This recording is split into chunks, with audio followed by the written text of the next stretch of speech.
Hey everybody and welcome. It is 7 November 2023. I forgot to write the year on the screen. I'll get that fixed momentarily. And welcome to Q&A AMA, where I and a special guest are here.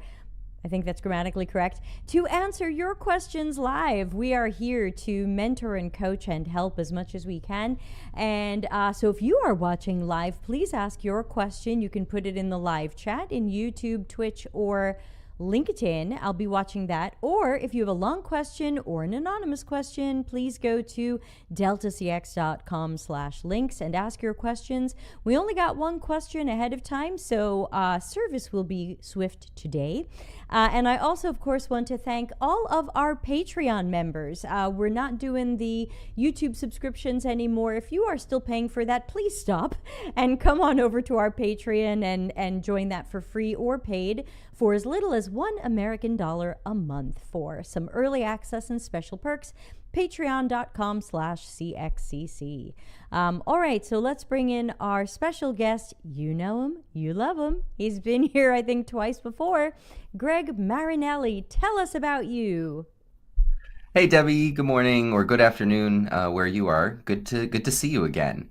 Hi folks, my name is Greg Marinelli. I am a user experience research director at JP Morgan Chase, kind of on the Chase side. It's a really big company. So on the Chase side, think about the octagon of the bank that you might walk into. Yes, the octagon.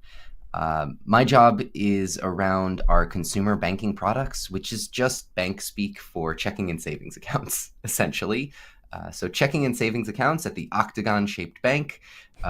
We spend our time thinking about your debit card usage, how people use their checking accounts, their savings accounts, and how that usage differs and is the same sometimes for people that you would think have very different experiences. I've been there for about 6.5 years now. Wow, wow, wow. Super. And of course, let's just get it out of the way. Everyone would want to know if you're hiring. Right now, I am not. I've been on quite a hiring spree this year and grown the team. I am not personally hiring right now. Who knows? Maybe that will change in 2024.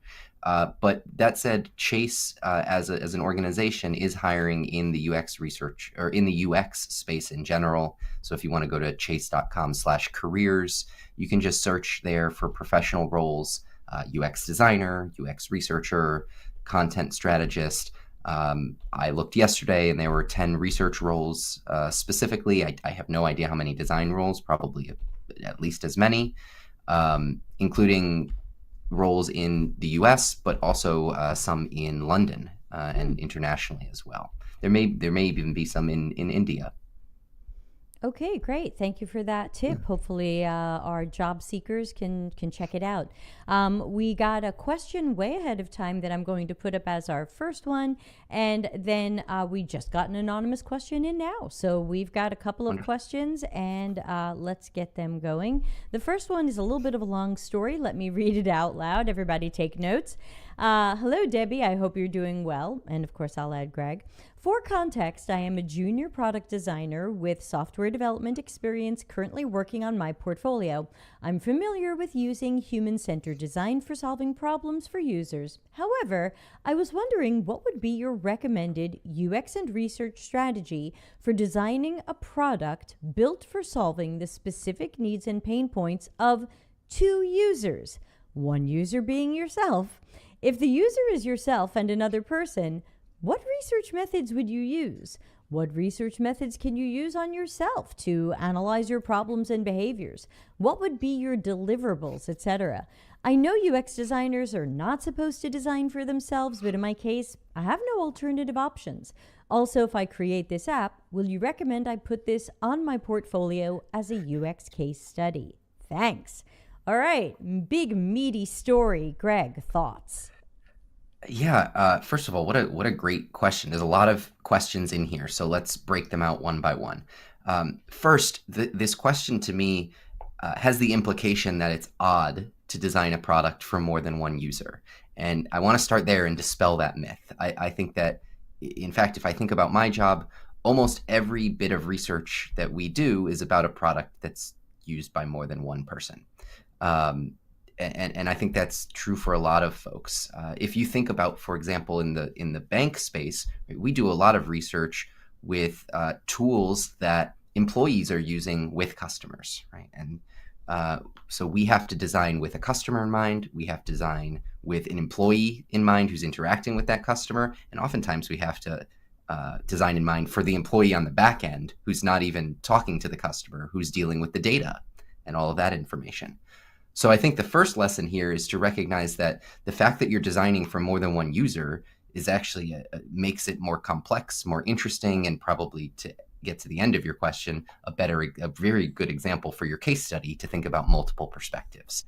So I do think that's a wonderful thing to spend some time on. Let's see, if the person is yourself, how Yes, do you do evidently the two research? users, they have two users, themselves and one other person, and they might build something just for the two of them.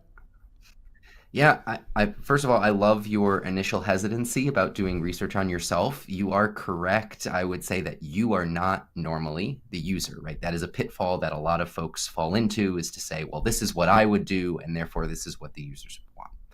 That said, if you think about your design target and you are the design target, then your thoughts are relevant, right? If you're going to be the one using this, you don't have to shy away from that. And it's a good place to start, right? Maybe you do work, you spend some time with people similar to you later on and refine your vision, refine your findings, but start with yourself. What sort of methods could you use? I'm gonna throw it. It's hard without knowing your exact product, because research should always be fit to purpose.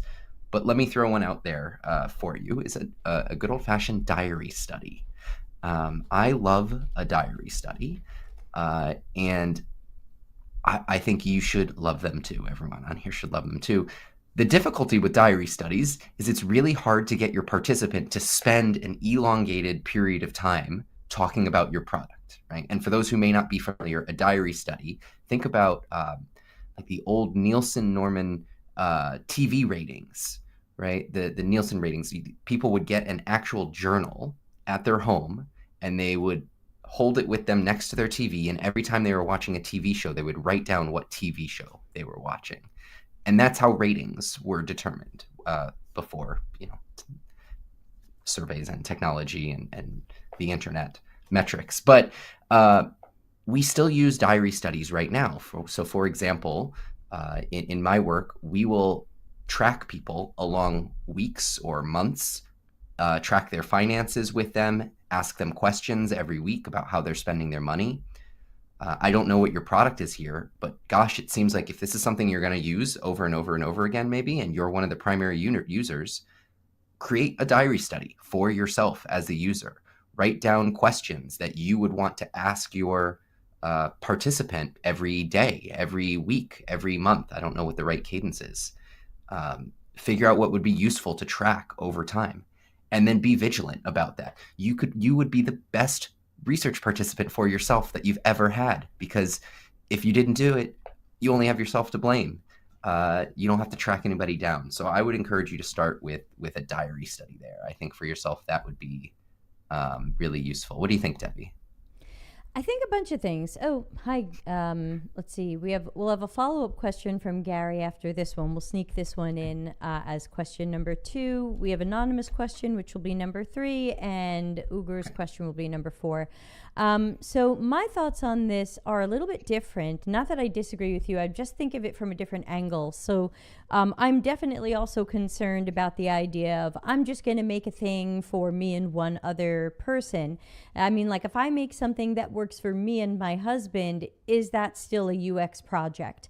I think some people could say yes and some people could say no, because it has an incredibly limited target audience. I think the question is this really just for you and one other person, or is there the possibility that this could be released or made available to other people? Because I think if it's really just genuinely something for you and your partner, you and your sibling, you and your buddy, or something like that, I'm not sure this would totally look like a strong UX project in a portfolio, especially when a lot of companies right now understand that people are doing practice projects and passion projects, but they often are looking for real corporate experience. So this could be something you use to practice and to upskill and level up and hopefully get some coaching and mentoring and learn how to do things better. But I certainly wouldn't want to guarantee you that if you get that in your portfolio, people will be like, oh, wow, because sometimes it's, hey, this is cool. And sometimes it's, hey, this is research with two people for something they just wanted to make for themselves. And this doesn't really feel like that, the kind of corporate or agency project or experience that some companies are looking for. So I think other than that, a lot of what Greg said is really relevant. If you're going to do this, you can't interview yourself. That's a little bit hard and weird and ends up in some sort of sci-fi movie. But I think the diary study idea is one I wouldn't have even thought of. And I even though I've done a few, it makes perfect sense. And one for your other person, mysterious other person as well.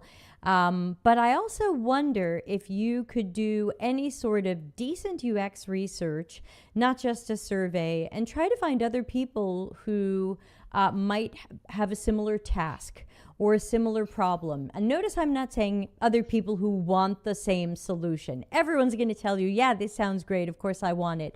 The question is, what are their tasks and what could be the problem or the opportunity? So I wonder if you can find other people and expand this and make it look a little bit more like a solid UX project and a little bit less like, I want a thing and I'm going to try to make it a UX project. Yeah, and I want to comment on the deliverables question here. I really, if you are trying to make this feel real, I would treat it as though it were a corporate project. So even though it's for yourself and one other person, document your findings.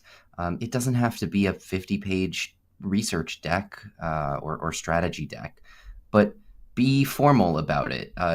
Write down an executive summary of what you've learned from your research. Document a couple of key findings and the implications and how things changed as a result. What was the impact of the time that you spent thinking about how to make this better?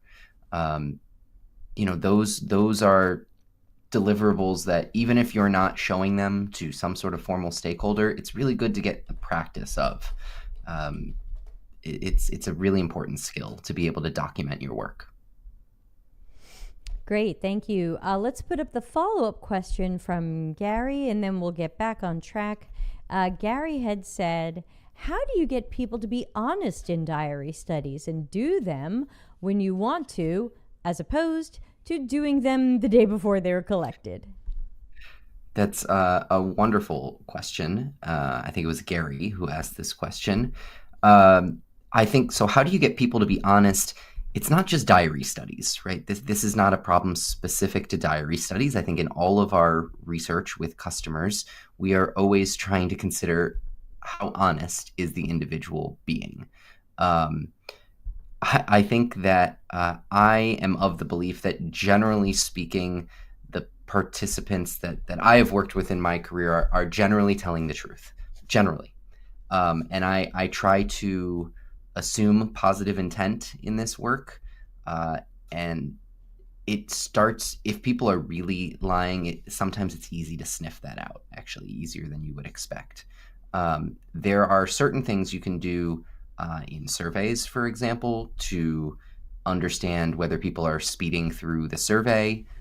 You can do attention checks, right? These are ways that you can understand if people are taking your research seriously. When you are doing an interview, for example, right? This is part of the skill of being a skilled researcher in an interview is not just asking questions to the participant, but really actively listening to the answers and trying to understand. If you're doing an hour-long interview with someone, it's really hard for a person to just lie to your face for an hour. And like we talk to other humans all day, and we all have a sense of when people are lying to us, and we're not right all the time. But gosh, if someone is sitting in front of you and just blatantly lying to you for an hour, most people would recognize that to a certain extent. If people are telling you small untruths as they go, you might not pick that up. But there's not much that you can do about that, honestly. Uh, and what we hope is by doing research with multiple people, with many people, by understanding different perspectives, we are able to de-risk our research in that way, right? Risk is inherent in research. We never promise the perfect answer or the perfect solution. We're just trying to get more context to make more informed contextual decisions. When it comes to diary studies specifically, what I'll say is the best way to set up a diary study is with specific date touch points. And if you're really worried about your participants waiting until the last day to do something, then you should be setting faster touch points. Right? So maybe collecting data once a month is too long a time frame, right? If you have a once a month diary study data collection, most of the time those people are going to wait for the last couple of days. But if you do once a week, yeah, maybe people do it on the last day, but at least then you know it's going to be on the Friday of every single week. Determining the date at which participant entries are due is also important, right? Let's say for my use case in banking, we're tracking how people spend money and budget money.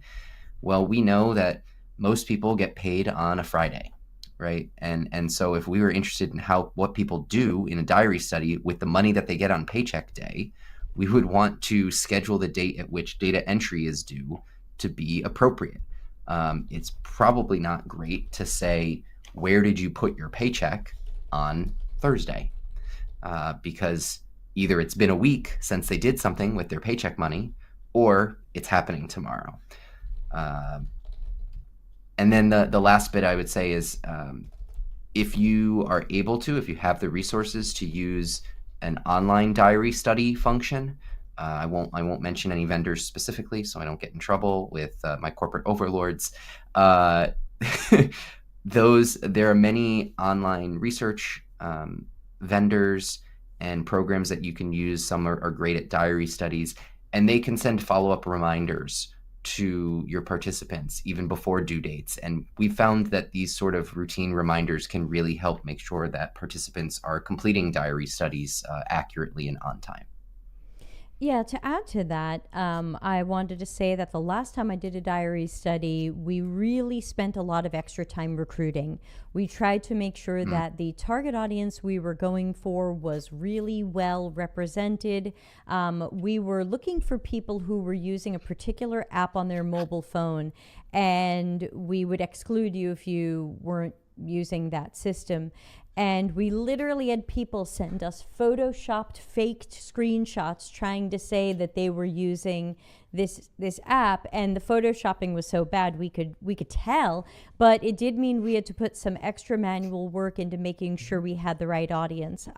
Some of you have also read my article on Medium about weeding out bots and liars, and we did a screener survey earlier this year, and we asked people, it had to do with saving money. We asked them, which of the following do you use on the web or as an app for your finances? And we put a whole bunch of, we had check boxes, and we had a whole bunch of real apps, and then we had a completely fake